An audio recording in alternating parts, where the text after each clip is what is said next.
Across the vast Sahara Desert and the fertile lands of Lake Chad, one of Africa's greatest empires rose and ruled for nearly 1,000 years, the Kanem Bornu Empire.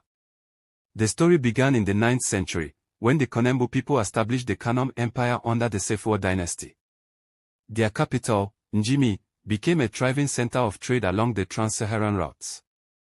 Salt, horses, and weapons came in from the north, while ivory, ostrich feathers, slaves, and kola nuts traveled outward to distant markets. In the 11th century, Kanem's rulers embraced Islam, binding themselves to North Africa and the Middle East. Arabic became the language of scholarship, and the kings began sending pilgrims on the Hajj to Mecca.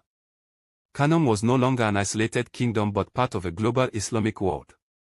The 13th century brought Kanem's golden age under Maidunima Dabolimi.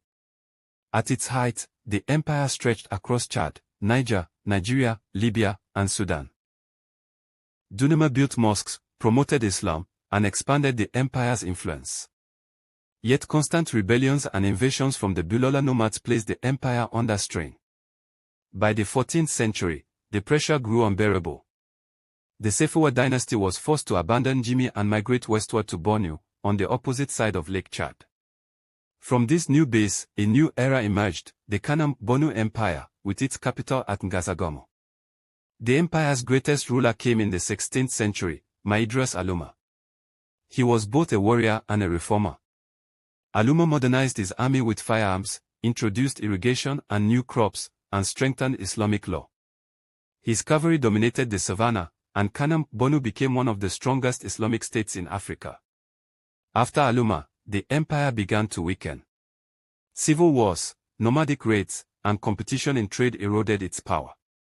In the early 19th century, the Fulani Jihad led by Osman Dan Fodio shook the region. Bornu survived, but its influence declined sharply. By the late 19th century, the empire faced its final collapse.